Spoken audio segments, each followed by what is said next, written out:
Irmãos, vamos meditar na palavra do Senhor. Convido os irmãos a abrirem suas Bíblias em 1 Coríntios capítulo 11.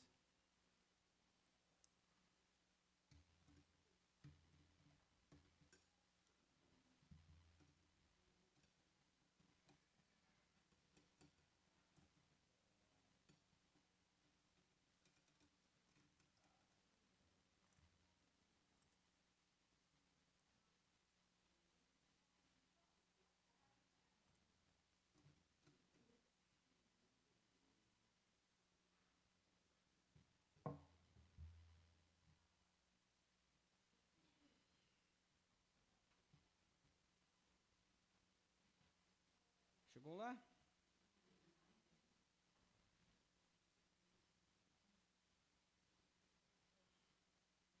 Primeira Coríntios 11.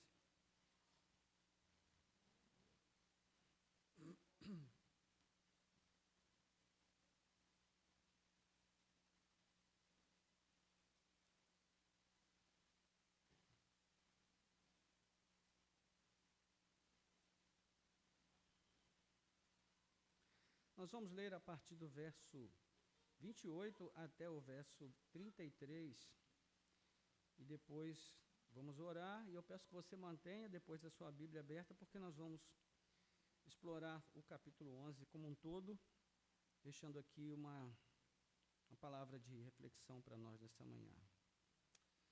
Chegou lá? Então vamos ler. Que cada um examine a si mesmo, e assim coma do pão e beba do cálice. Pois quem come e bebe sem discernir o corpo, come e bebe juízo para si.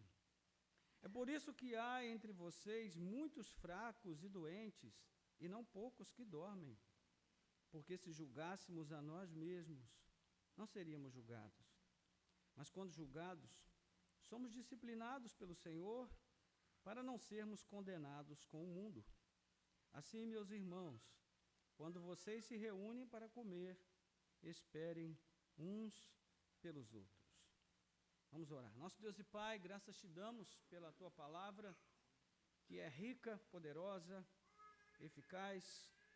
Tua palavra que penetra no íntimo de cada um de nós e, ó Deus, percorre ali todo o nosso interior para discernir tudo o que precisa ser curado, tratado, dirigido, alinhado aos teus propósitos. E nessa manhã, mais uma vez, nós te pedimos, ajuda-nos a entender o texto que temos diante de nós, de tal maneira que ele fale com propriedade, com profundidade aos nossos corações, nos instruindo, nos ensinando e também nos consolando e despertando para a fé que nos leva à vida, uma vida alegre, ó Deus, uma vida suprida com as tuas misericórdias e graças estendidas sobre nós. Pedimos a tua bênção e a tua direção, em nome de Jesus. Amém. Irmãos, não sei quantos aqui já leram 1 Coríntios 11.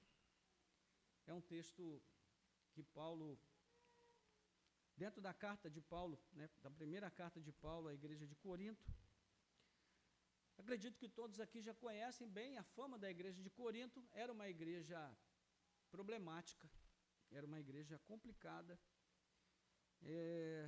mais ou menos parecido com a nossa igreja, né? Tinha muitas coisas para serem consertadas, desde a liderança até os menores, todos precisavam ser ajustados dentro do propósito de Deus. E então, Paulo escreve essa igreja e ele usa muitas exortações para falar a esses irmãos, porque havia muita coisa a ser corrigida. Não que a igreja não tivesse privilégios que permitissem a ela viver uma vida santa e reta perante o Senhor, muito pelo contrário. Logo no primeiro capítulo, Paulo vai dizer, olha, vocês não têm falta de nada. O Senhor concedeu a vocês todos os dons, todas as riquezas, todos os bens, tudo que vocês precisam, Deus lhes concedeu. Mas ainda assim a igreja, e talvez até por ser uma igreja tão privilegiada, né, tinha lá os seus problemas de divisão, de dificuldade entre irmãos dentro do relacionamento, questão de irmãos que levavam a outros ao tribunal secular, ao invés de resolverem as coisas dentro da igreja em comunhão, e uma série de outras questões que Paulo levanta nessa carta, os próprios dons espirituais se tornaram motivo de divisão na igreja. É impressionante como nós conseguimos, né, promover divisão até com as coisas mais santas e preciosas que Deus nos dá, como nós conseguimos distorcer isso e transformar essas coisas em coisas que se tornam motivo de divisão, de brigas e dissensão entre nós. A coisa mais contraditória que alguém pode dizer é que saiu da igreja A para a igreja B porque lá não tinha o Espírito Santo. Ou porque lá a igreja era fria. Né? Então, irmãos, essas coisas são tão contraditórias porque quando nós temos o Espírito Santo, nós dificilmente deixamos de encontrar meios para congregar e para cultuar o Senhor em qualquer lugar. Eu me lembro que eu nasci numa igreja pentecostal, muito pentecostal, ultra mega pentecostal. E eu fiquei muito chocado com muitas coisas que eu vi e acabei, né, saindo de lá para procurar um outro lugar, porque também entendia que eu ia encontrar um lugar perfeito, né, era novo convertido e tal. E procurei uma série de lugares. Mas, enfim, num dia eu estava vivendo um momento de muita frieza espiritual na minha vida. E eu me lembro que eu e minha esposa, como sempre, fomos numa vigília, numa igreja que seria tradicional para os nossos termos, né? Uma igreja tradicional, que não tinha, a gente não via ali manifestação de dons espirituais, nem nada, era uma igreja muito contida e tal. E eu me lembro que houve um momento que o pastor chamou todos que quisessem para ir diante do altar para orar. Não teve nenhuma música de fundo, não teve uma luz de penumbra, não teve nada. Foi tudo normal, como a gente pode imaginar um culto normal. E quando eu cheguei lá no altar, que dobrei os meus joelhos, eu senti uma presença tão grande de Deus sobre a minha vida, irmãos.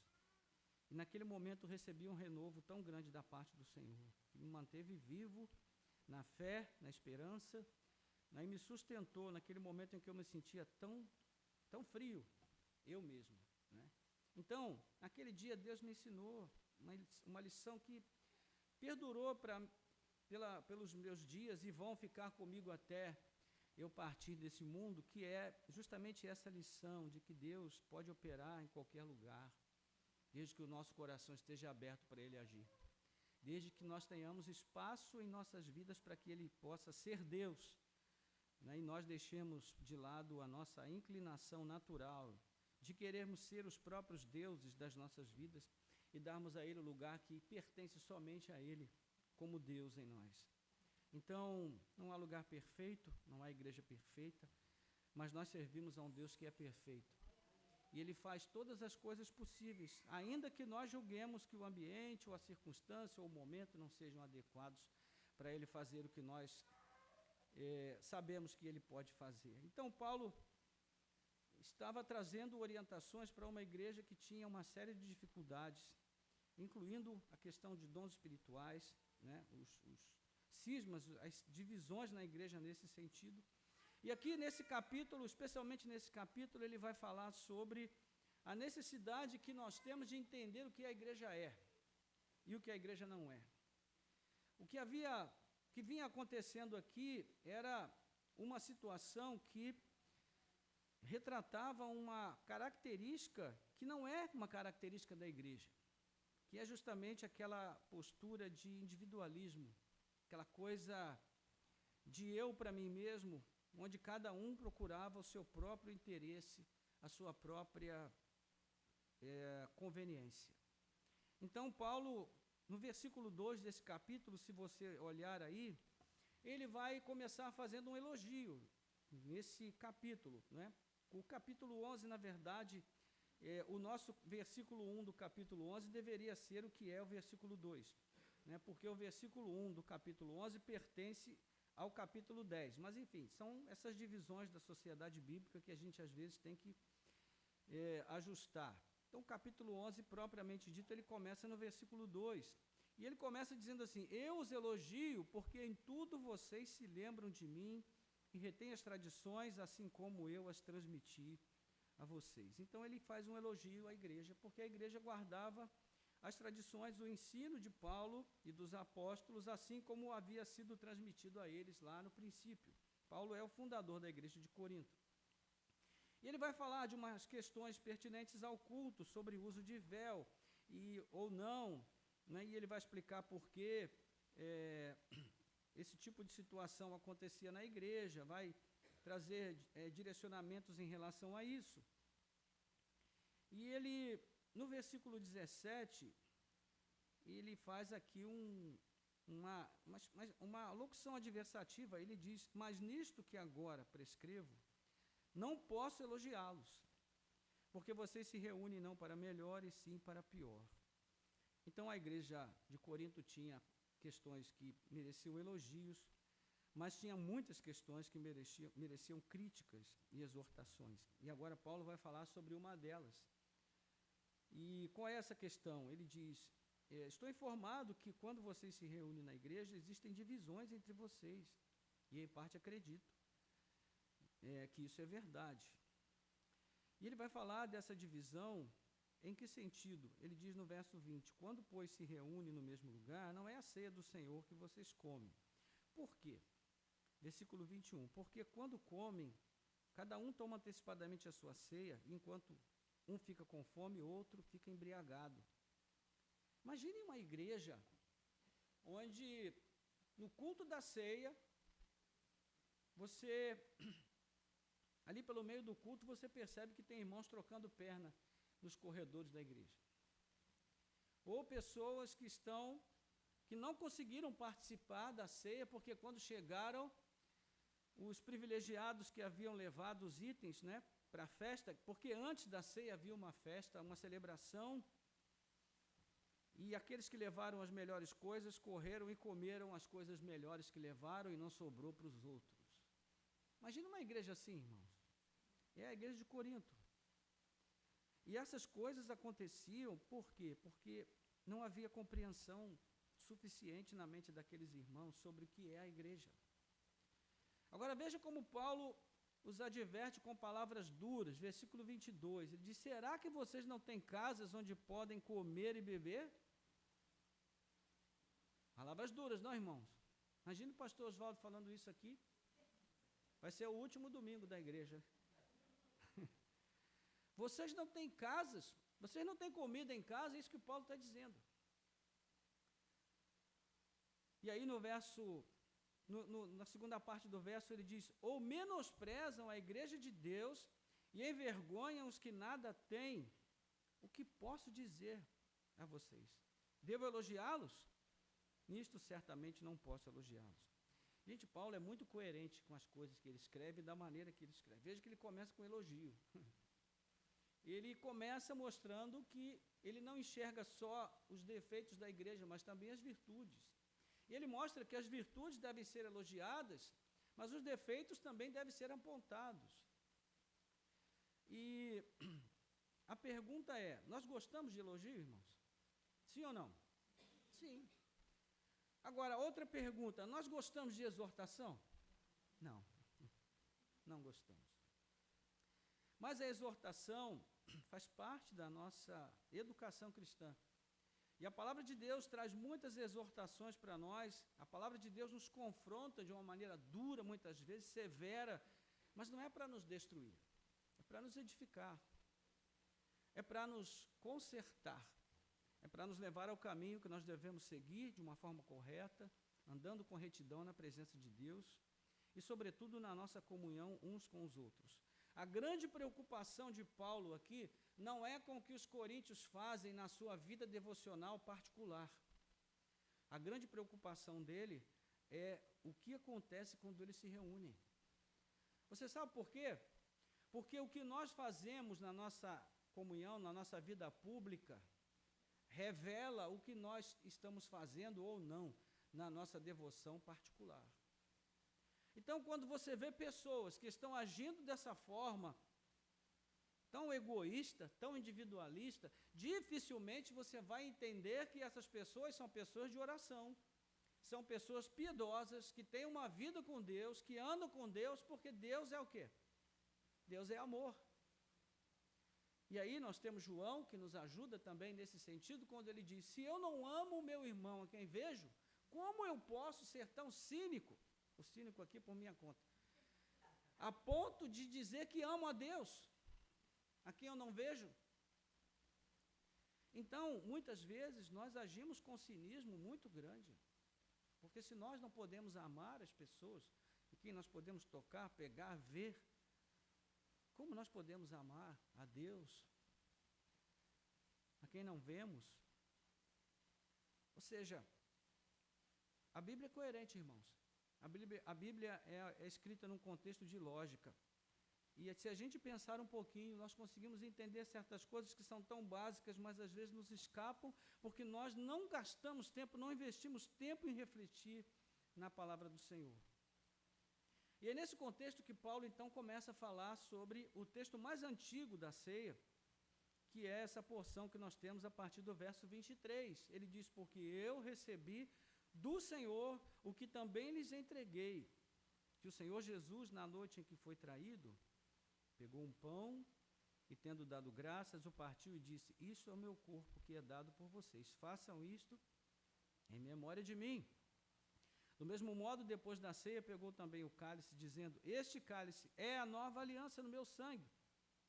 Façam isso todas as vezes que beberdes, em memória de mim. Porque todas as vezes que vocês comerem este pão e beberem o cálice, vocês anunciam a morte do Senhor até que Ele venha. Então, nós temos uma série de coisas aqui que nós precisamos pensar.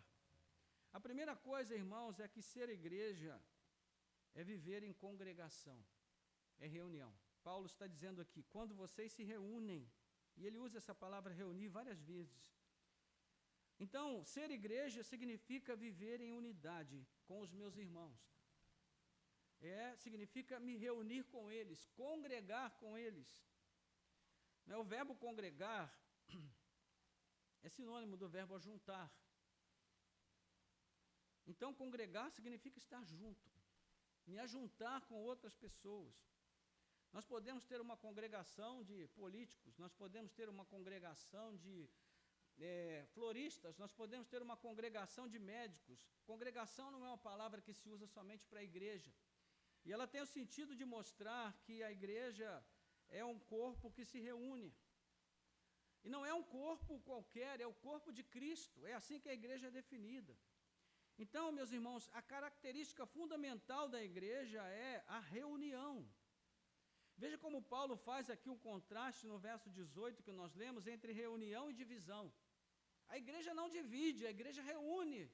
A igreja não afasta, a igreja atrai. A igreja chama para perto. E é isso que significa ser igreja. É se dispor a andar com outros, mesmo que esses outros tenham atitudes como essa aqui. Então, observe que Paulo, em nenhum momento, ele diz aqui, olha, vocês que são fracos, se afastem desses malvados que deixam vocês com fome. Não, ele não diz isso em nenhum momento, porque o interesse dele não é promover divisão, e sim ajuntamento, comunhão, congregação. Veja se essa não é uma das marcas da igreja primitiva, lá no capítulo 2, versículo 42 em diante, quando Paulo vai dizer, e eles perseveravam unânimes na doutrina dos apóstolos, na comunhão, no partir do pão. Por que é importante e é necessário perseverar? Porque viver em comunhão não é fácil, irmãos. Quantas vezes o pastor aqui do púlpito perde a medida e fala coisas que magoam a gente, que nos ferem, nos fazem mal. Mas por isso a gente vai trocar, vai jogar fora, e vai pegar outro. Ou quantas vezes no nosso contexto familiar, ocorrem coisas que não os ferem tanto, que magoam, que machucam tanto. O que a gente vai fazer? Vai fazer a fila andar? Vai trocar de parceiro, de esposo, de esposa, de filhos? Porque as coisas não estão indo bem? Quando nós estamos numa igreja e temos diversidades de relacionamento, de pessoas, de temperamentos e de comportamentos, e as coisas não estão indo bem, o que a gente faz? A gente abandona tudo e vai embora, ou simplesmente, né, ignora aquilo e não trata, não cuida. Então, a característica fundamental da igreja é que ela é uma igreja que se reúne, é um povo que se reúne e que anda em comunhão, apesar das divergências, das diferenças, da diversidade. Meus irmãos, só pode haver unidade onde há diversidade. Onde existe uniformidade, não é possível haver unidade. Porque uniformidade significa aquela coisa, todo mundo de uniforme azul, né? E o bonezinho azul combinando com o uniforme, todo mundo perfilado do mesmo jeito, fazendo a mesma coisa. Isso não é unidade, isso é uniformidade. Mas unidade só existe onde há diferenças. E o nosso lar é um exemplo de unidade, não é? Meus irmãos, como é difícil a gente manter o nosso lar unido. Às vezes a gente diz assim, esse meu filho não me puxou nada.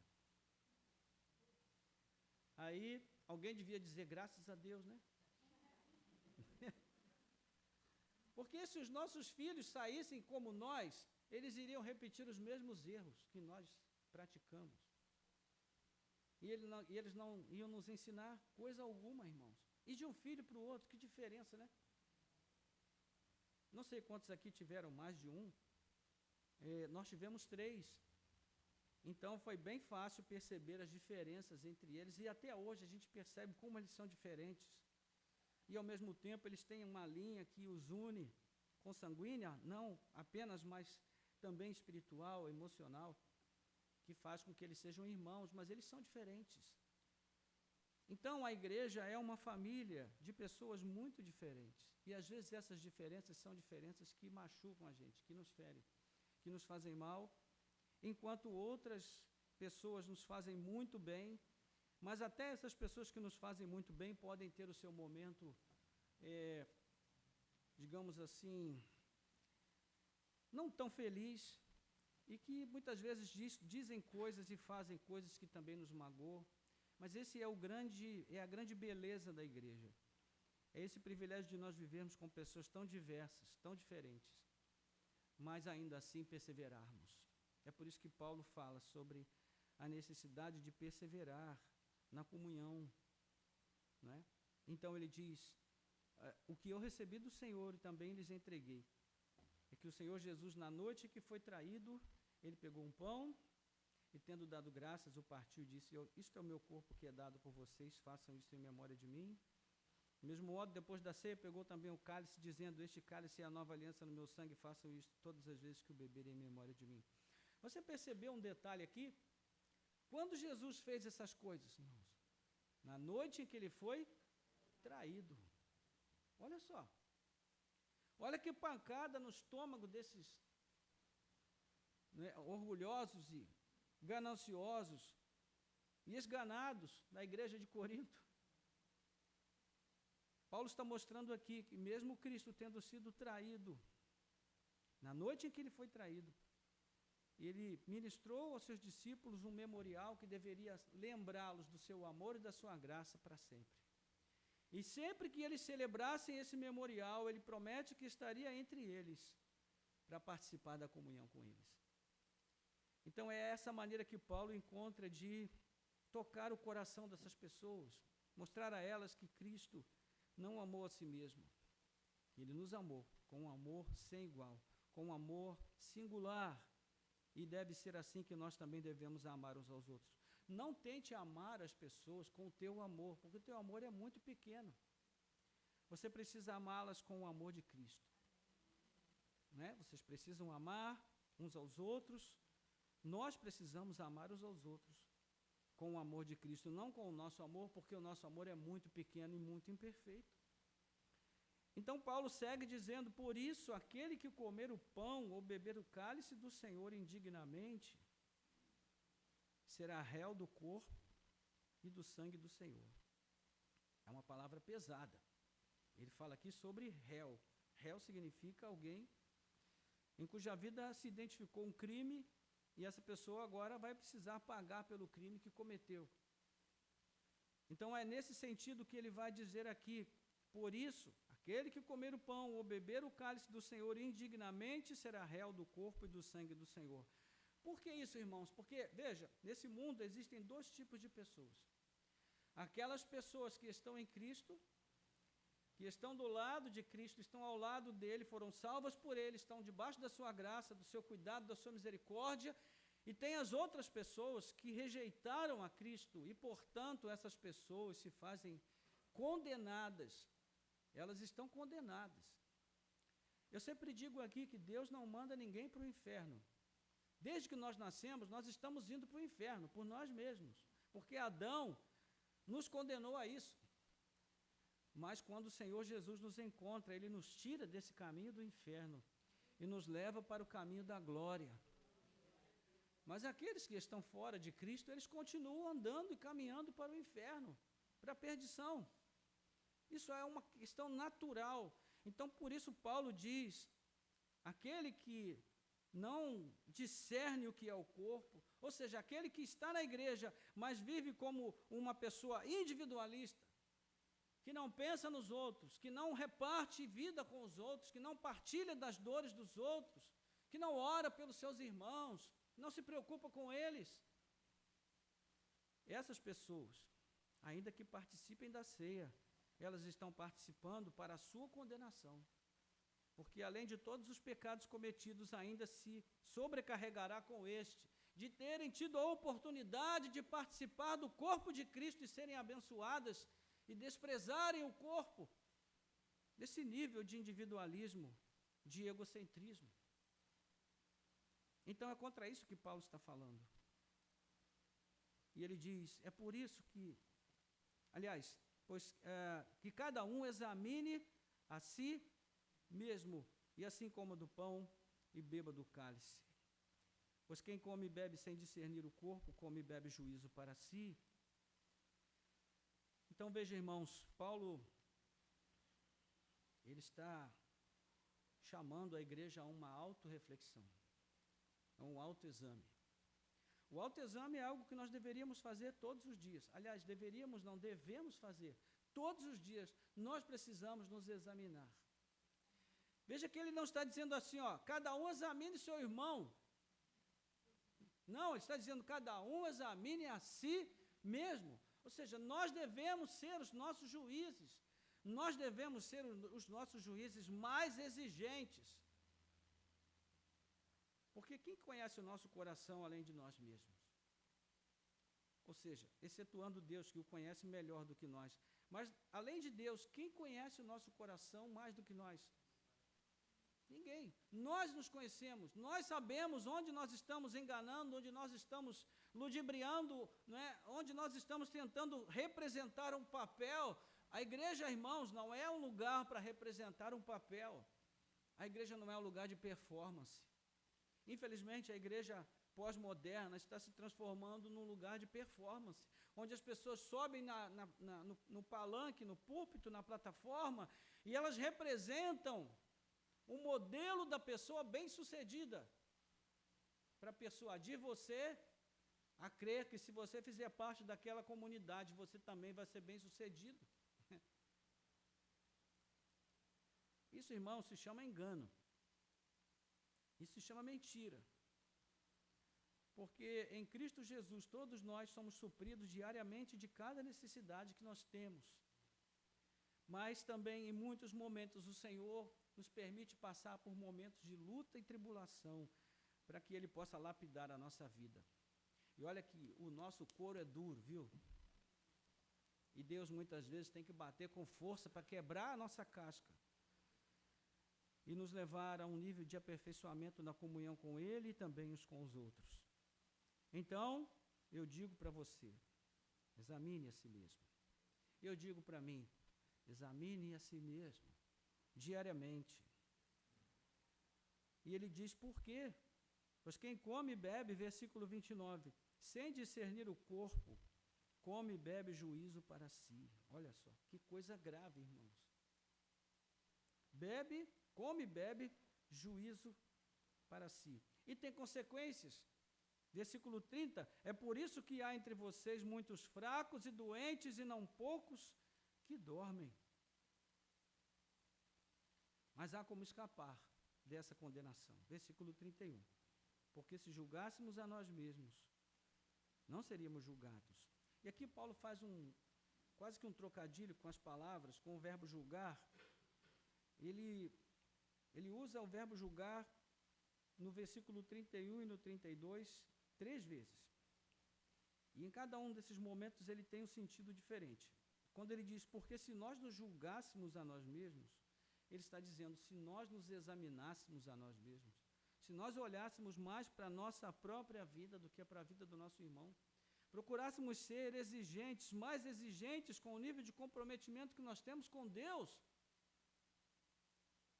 ele diz, não seríamos julgados, e os julgados aqui seria a condenação, que é sobre condenação que ele vem falando antes, como nós vimos.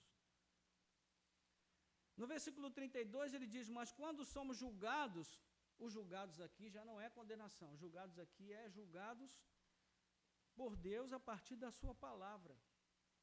Quando nós somos julgados, quando nós somos expostos à palavra de Deus, nós somos disciplinados pelo Senhor.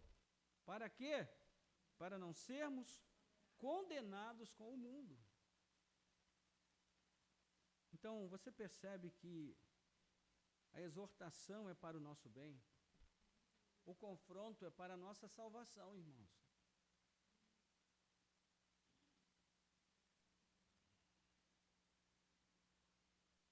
Você que está aqui nessa manhã, que tem procurado ser exigente com seus filhos, no sentido de educá-los bem, ensinar a eles o caminho do Senhor, ensiná-los o valor da palavra de Deus, da comunhão com Deus, de frequentar a igreja, de estar em comunhão com os irmãos.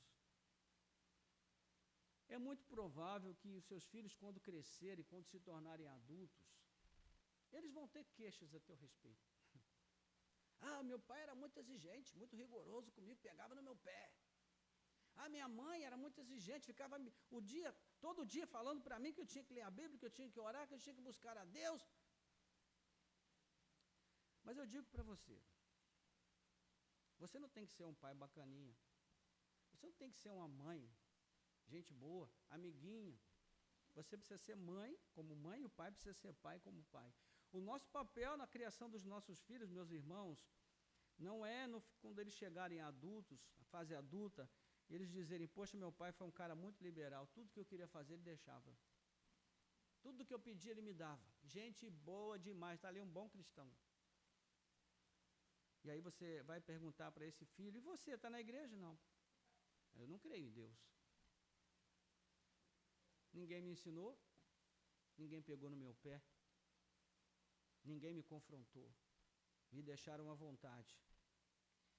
Então, o que eu quero dizer com isso é que o ideal de sucesso de um pai e de uma mãe é formarem filhos honestos, decentes, trabalhadores, tementes a Deus, que sejam capazes de constituir sua própria família e ensinar os seus filhos o bom caminho que devem andar.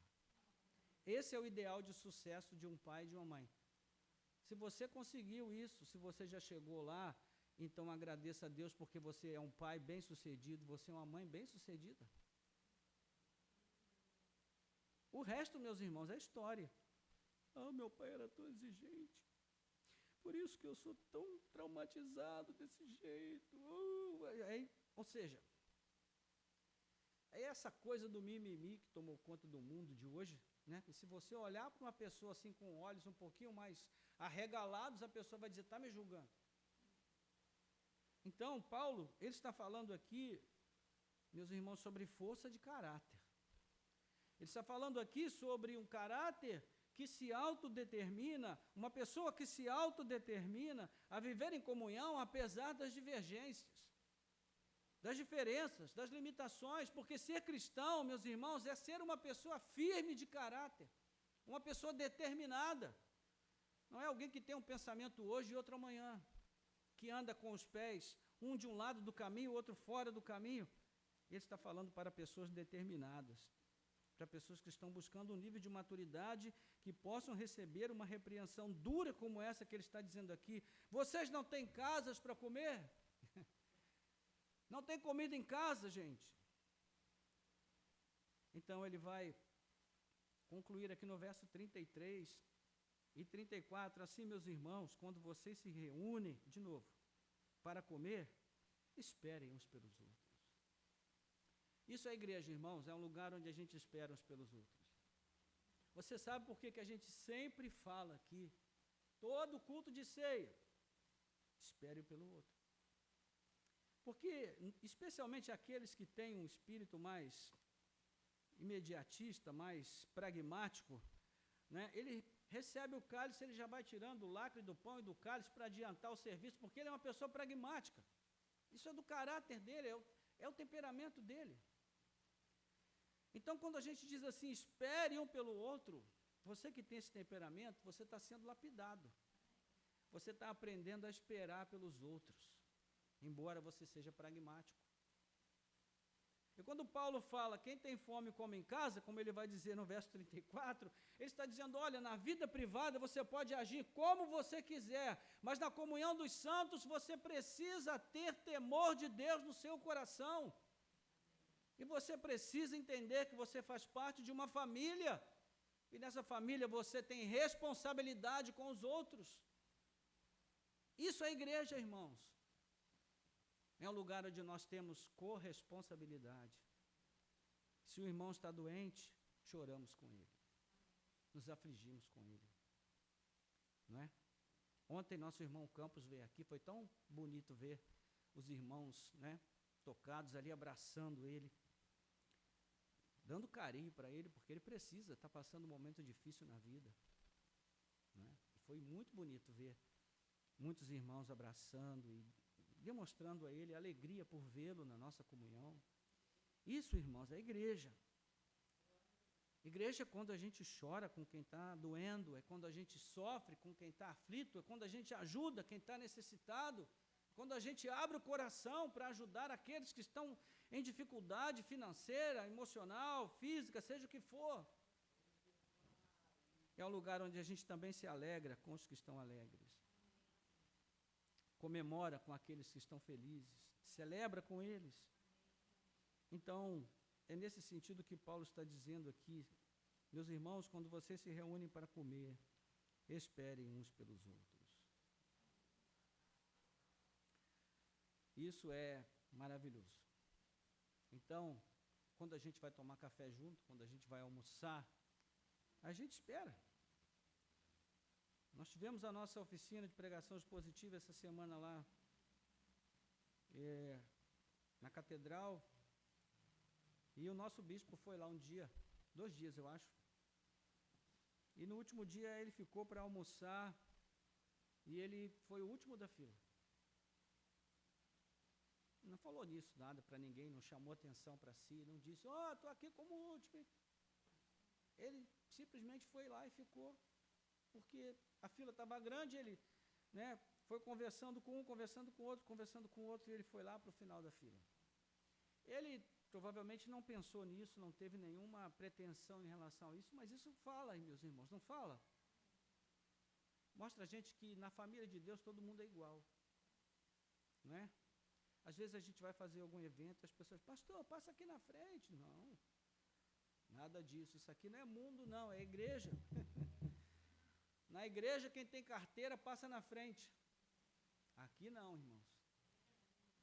No mundo é, obrigado amor, você sempre me consertando. Então no mundo quem tem carteira passa na frente, na igreja também às vezes acontece, não devia. Isso, exatamente. A prioridade aqui é para todo mundo.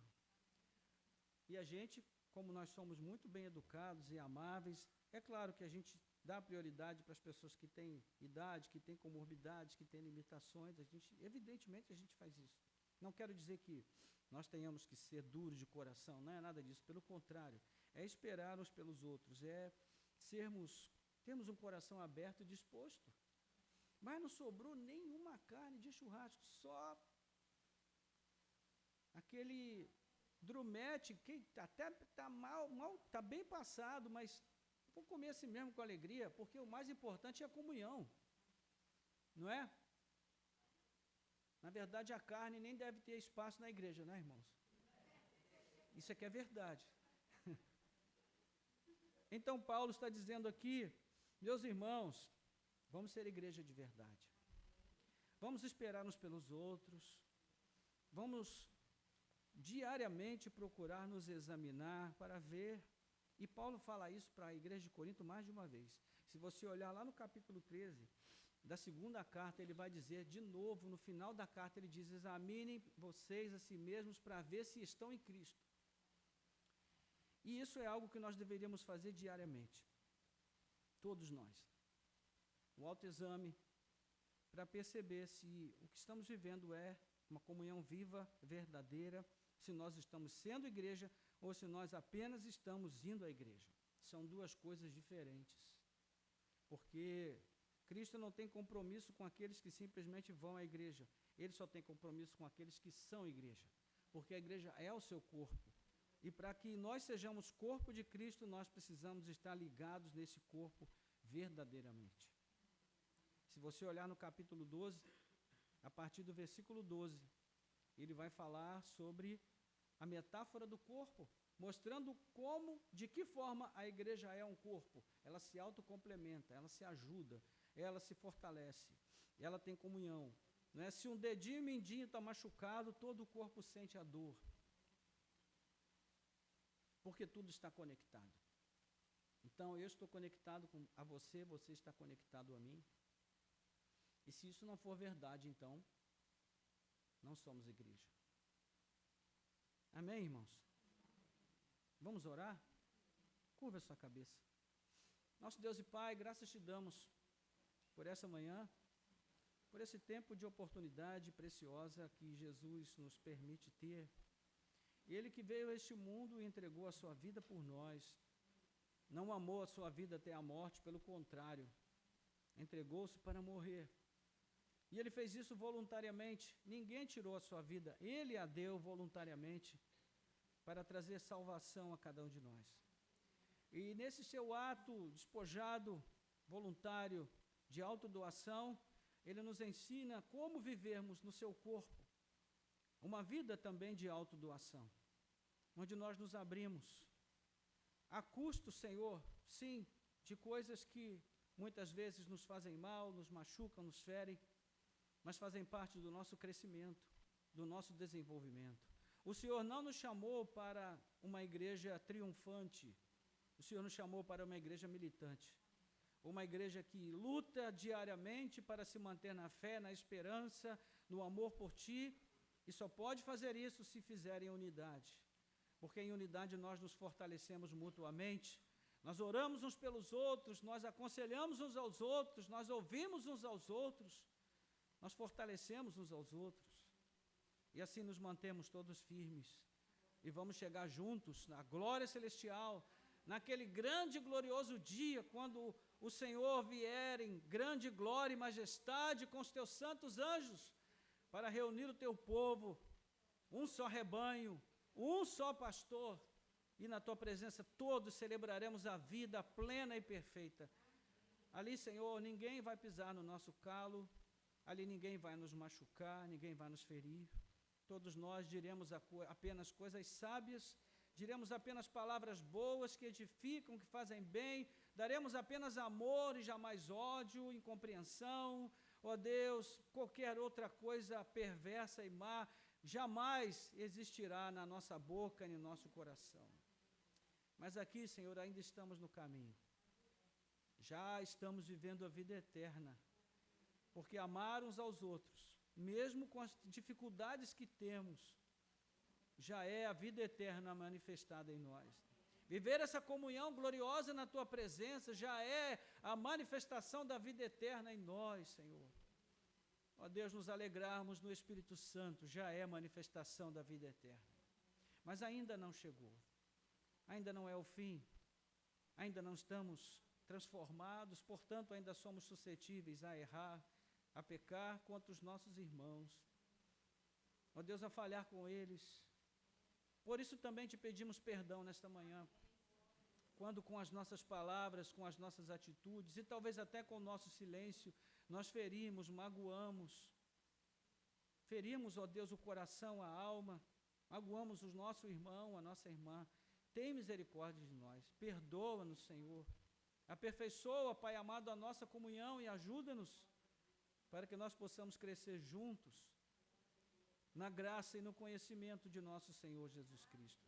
E que esse memorial glorioso e bendito que nós celebramos nesse dia seja também, Senhor, uma identificação mais profunda com Cristo e com o corpo de Cristo, que é a sua igreja. Nós te pedimos, Senhor, ajuda-nos a buscarmos a prática do autoexame como algo regular em nossas vidas. E a partir disso nós possamos entregar a Ti, Senhor, as nossas limitações e fraquezas, para que o Senhor possa trabalhar em cada uma delas e nos aperfeiçoar. Ajuda-nos, ó Deus, também a valorizarmos a comunhão com os nossos irmãos, a termos a liberdade de procurar por eles e pedir perdão quando nós os ferimos, ou se formos feridos e magoados por eles, que nós também possamos procurá-los e buscar o caminho de reconciliação. Pois a Tua palavra diz, Senhor, que nós só vamos entrar na Tua presença, na Tua glória, como igreja, como corpo, reunidos. Não haverá lugar para individualistas no reino de Deus. Então ajuda-nos, ó Deus, a compreender tudo isso e pôr em prática, para que o Teu nome seja glorificado em nossas vidas e nós possamos viver esta santa comunhão, que cura, que restaura, que renova, que fortalece, que amadurece, ó Deus, que ensina, Pai amado. Nós te pedimos e agradecemos, em nome de Jesus. Amém. Amém. Louvado seja Deus.